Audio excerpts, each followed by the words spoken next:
In a quarter of a mile, slight right onto Causeway, A312.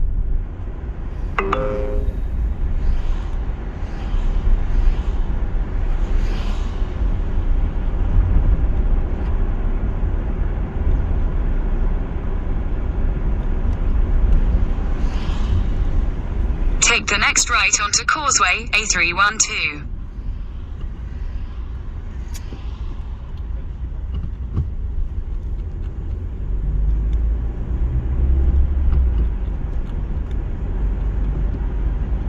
Continue on A312 for 1 mile.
Culture in Merry England, a problem drinking culture. If we're going to put an end to our national tradition of laddish, loutish behaviour and worse, is it time we dried out our entire way of life? Does this country have a drink problem? 03456 060973, text 84850 or tweet at LBC. On your radio, on Global Player, and Play LBC. Leading Britain's conversation. This is LBC. From Global Central at 7 o'clock, Danish police say several people have been shot at a shopping centre in Copenhagen. One person has been arrested in connection with the shooting at Fields. Images on local media show heavily armed officers at the scene and people running out of the mall. Steve Hinrup is staying in a hotel near the shopping centre. It feels unreal. In a quarter of a mile, at Wagoners Roundabout, take the second exit onto the Parkway, A312. Parts of the mountain glacier have collapsed in the Italian Alps amid record temperatures, killing at least 6 people. Officials say a rescue operation is in progress. The Prime Minister is facing questions over what he knew about the alleged behaviour of former Deputy Chief Whip Chris Pincher before appointing him to the role. 6 new claims of inappropriate behaviour by Mr Pincher have emerged, dating back several years. He denies the allegations, which feature in several of today's newspapers. Mr Pincher resigned on Thursday over allegations that he groped 2 men when he was drunk.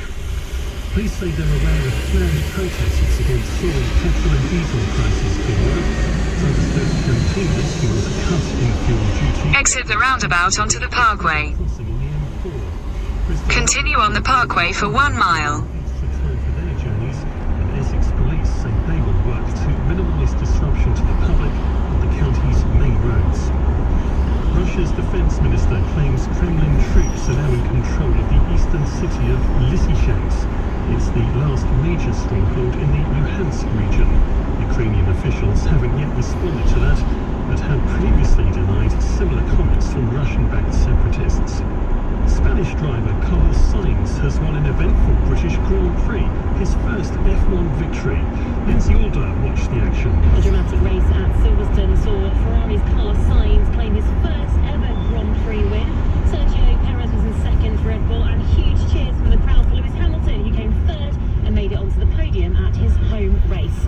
2 incidents at the start saw it delayed by nearly an hour. Huge crash. Thankfully, both drivers involved, Shogun Yu and Alex Albon, are thought to be okay. We also had a number of Just Stop Oil protesters storming the track and sitting down. Northampton police have made a number of arrests. LBC weather, any showers will die out this evening to leave clear spells for many areas. Windy with further rain in the northwest, lows of 10 Celsius. Tomorrow it will be cool and windy with showers in the north, some heavy at first, tending to ease slowly, mostly dry in the south with broken cloud and some warm sunny spells, a high of 23 degrees. From Global's Newsroom for LBC, I'm Simon Morgan. This is LBC from Global, leading Britain's conversation with Rachel Johnson.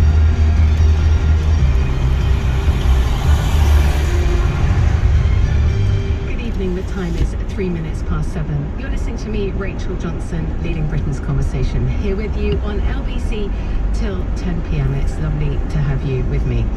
In the next hour, I want to start by looking at what's been going on in Westminster/Pestminster, but I also want to broaden it out to ask, is what's happening in Westminster? In a quarter of a mile, at Cranford Parkway interchange, take the second exit onto the M4 slip road to Heathrow Airport, M25. The allegations of sleazy behaviour on the part of a parade of MPs, who we will not go over their names now. Let's give them a break for 1 hour. Is Westminster/Pestminster actually a microcosm of what goes on nationwide? Or are MPs in a different category? After all, we treat our MPs and we give them far more latitude and leniency than we do our GPs, don't we? I mean, I can't think of another profession where it's quite normal to have drinking at work in quite the same way as we have it across Westminster. Exit the roundabout onto the slip road. Subsidised bars. And In a quarter of a mile, merge onto M4. Times today, they've interviewed the alleged victims of alleged assaults on the part of a former deputy chief whip. And this line really stood out to me. And what this chap said was, and I think the alleged assault took place in the kind of the very, porticoed and damasked and brocaded environs of the High Tory Club, which is the Carlton Club. I don't think I've ever been in the Carlton Club, although I should admit I did have a wedding party in the Savile Club, which is similar. Anyway, this victim said, "I just thought this is something that happens in Westminster." I found that a very sobering and sort of woeful thing for this person to have said. You know, he thinks he's going to go and work in Westminster, be part of Parliament's life and bustle and late nights, and you think this is the cost of doing business in Westminster. So maybe it is, and we're going to talk about that duly, but is it actually the cost of doing business beyond SW1 as well? 03456060973. Do you think the country has a problem with alcohol generally? It's not confined to the Westminster estate and with all its late night bars. And should we look at what's happening now? Look at the front pages. Groping Tory was too drunk to speak, the Daily Mail headline says on Saturday. Too drunk to speak. This is the person who's supposed to be keeping the party disciplined. Who whips the whips if this is the sort of behaviour, alleged behaviour, that is exhibited on public display in our gentlemen's clubs? But let's first talk about whether we have, as a nation, a problem with alcohol. And I'm going to shortly tell you a couple of experiences that I have had recently when I've been out and about in London this summer with alcohol-fueled gentlemen. Let's talk to Professor Sir Ian Gilmore, who's chair of the Alcohol Health Alliance UK, also Professor of Hepatology, i.e. liver specialist, at the University of Liverpool, and he joins us live now. Good evening, Professor Gilmore. Good evening, Rachel. I'm very grateful for your time this evening. Obviously, I can't ask you to comment on drinking in Westminster, but do you think this is microcosmic of a drinking problem nationwide? I'm afraid I do, Rachel. So many figures in terms of the harm from alcohol are going up, but as a nation we've got a blind spot about it. It's sort of so strongly linked to having a good time, celebration, come on, said the government, we can't disadvantage the chap who just has a couple of pints every evening by increasing the price. And things like price, in real terms, price has halved over the last 20 to 30 years. And the harm, it's not just to the individual who drinks, it's to everybody around them. It's the biggest factor in domestic. In a quarter of a mile, keep right to stay on M4. Approaches. It's the major cause of working life years lost in this country. And that's because it kills people often in their 40s to 60s in their otherwise most productive phase of their life. So I really am... Keep right to stay on M4. ...touched alcohol in terms of any strategy for a decade now. The last one was 2012 and that didn't really follow the evidence. So I don't know why this is, but I can only think it's part of our nation's sort of... Well, it's in the psyche. It's a national tradition that people get pretty legless, and it's the, going down the pub. I remember the first lockdown. Remember the Prime Minister said, "I don't want to stop the the UK-born gent from his couple of pints a night." Do you remember that? I do remember that, and it always struck me as bizarre that during lockdown only essential shops selling essential items stayed open, and included in those were liquor stores. Of course, yeah. But you mentioned 2012, a government in some sort of campaign then. What was it, and why has it not been repeated, do you think? There was an alcohol strategy then, and David Cameron, when Prime Minister, famously stood up and said about minimum unit price. He said sometimes it's important to do the right thing than the popular thing. And he announced he was going to bring in a minimum unit price, which has been done in Scotland, Wales and Northern Ireland. But there was a U-turn within 6 months. And this is almost certainly pressure from backbenchers who in turn are being pressurised by the drinks industry. That's incredibly powerful in our society. Well, of course, don't forget Lord Frost's last job, the one who negotiated our withdrawal from the EU, was a former, lead voice for the Scotch Whisky Association. You did say, though, that the price of alcohol has halved. Is that... in real terms, is that true? Because in real terms, pint... it's about 1980, yes, it's got cheaper and cheaper, particularly in the off-licensed trade. Not so much if you go into a pub or a restaurant to buy a glass of wine, but if you want to go in and buy a bottle of wine or a bottle of whiskey or white cider, where you can get, for £3 or £4, you can get the equivalent of a bottle of vodka. In a quarter of a mile, keep right to stay on M4. And we have turned in the last 10, 20 years into a home drinking nation because it's so much cheaper. Then go. By the way, drink and get drunk before they go out. Well, I know my children call it pre-lashing or preloading, as you say. Yeah. Keep right to stay on M4. On the lingo. In terms of cigarettes, the government's done a lot to make smoking straight cigarettes as opposed Continue on M4 for 4 miles. And they haven't done anything like that in terms of retail sales of alcohol. And are you saying that's because they're being lent on by the lobbyists in the various drinks associations and industries? I think that's a major factor. I think they haven't made the leap they made that leap with tobacco, that it couldn't just be left to the free market, that it was an inherently dangerous substance.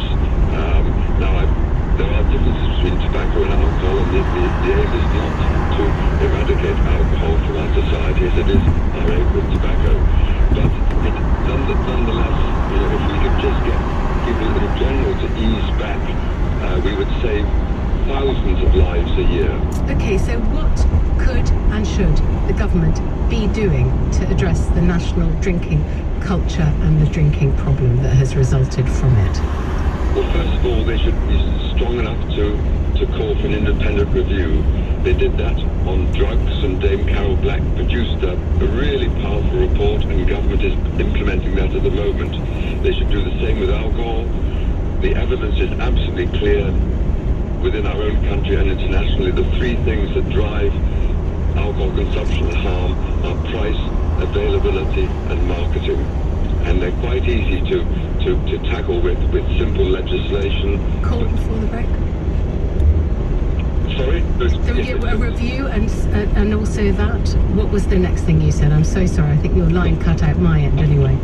Sorry about that. Well, I was saying that, yes, we need an independent review, the same as the government did for illicit drugs.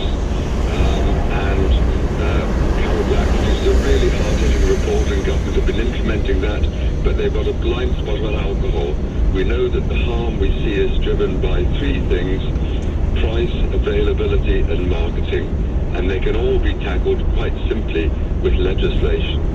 And in terms of the cost to government of the damage to the national health by drinking, that must be that must far outweigh the revenues they get from the sale of alcohol to the exchequer. Absolutely. You're quite right. I mean, the cost to the NHS is about £3.5 billion a year, but that's less than the cost to crime, to society in general. In 2 miles, at junction 6, take the A355 exit to Slough Central. Say that any loss in revenue by such a slight reduction in consumption would be more than gained through reducing the cost to NHS and public services.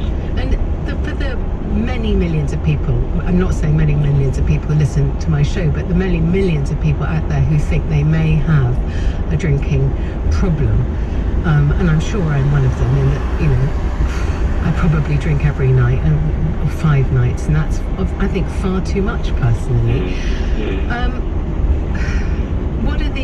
What will basically your advice if you want to cut down and you're finding it hard? Well, there are a lot of good facilities on the internet. Things like Alcohol Change is a very good organisation, independent charitable organisation. There are many others too. People can go and speak to their GP. One of our concerns is that treatment services are woefully inadequate at the moment, but hopefully people are aware of the potential problem and address it before it becomes serious. They may not require those addiction services, but we estimate that only about 1 or 2 in 10 people with a serious alcohol problem access treatment services. And this was particularly the trouble during lockdown. Well, of course, I mean, all there was to do was to stay at home and drink, as you say, that was considered one of the essential goods and services that were allowed to remain open, off licenses and so on. Professor Sir Ian Gilmore, thank you very, very much for your time and your advice this evening. In 1/4 mile, at junction 6, take the A355 exit to Slough Central. At the University of Liverpool. Well, having heard that, do you think that as a country we have a problem with alcohol? It does sound like, from the sounds of it, we very much do. Also, headlines in the Daily Mail saying groping Tory was too drunk to speak. Exit at junction 6. Responsibility for keeping control of party discipline across the Conservative Party. And how do we stamp out this sort of behaviour? Not only in 1/4 mile, at the roundabout, take the 3rd exit onto Tons Lane, A355. Your calls after the break. You're listening to Rachel Johnson on LBC. The time is 7:16. This is LBC. At BT, we mean business. To prove it, we're bringing you our fastest ever business broadband. How fast? Well, let's just say that if your daily commute was as quick as our broadband, your journey to work would only take...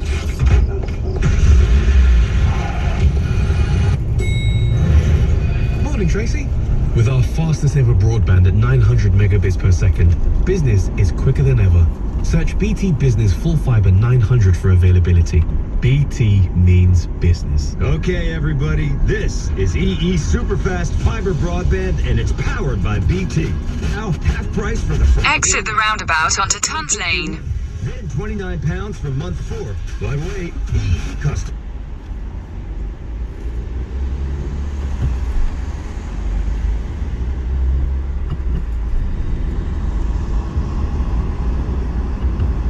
In 1/4 mile, slight left towards Sippenham Lane.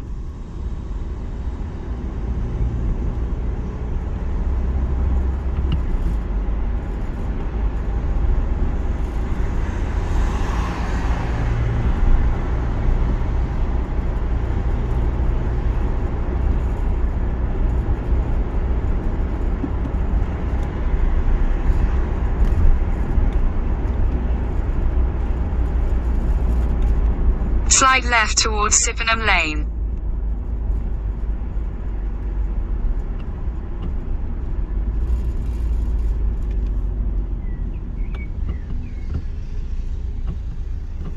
Continue for 1.5 miles.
In 200 yards, turn left onto Deal Avenue.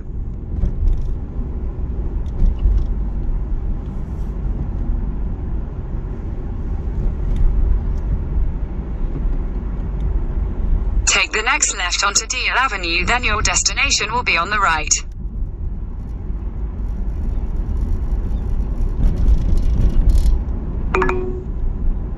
Take the next left onto Buckingham Avenue.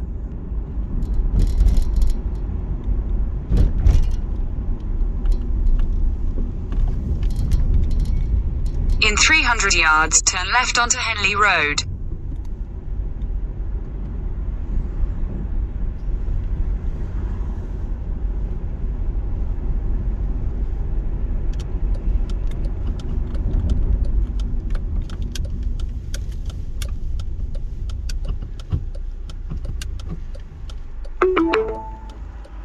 Your destination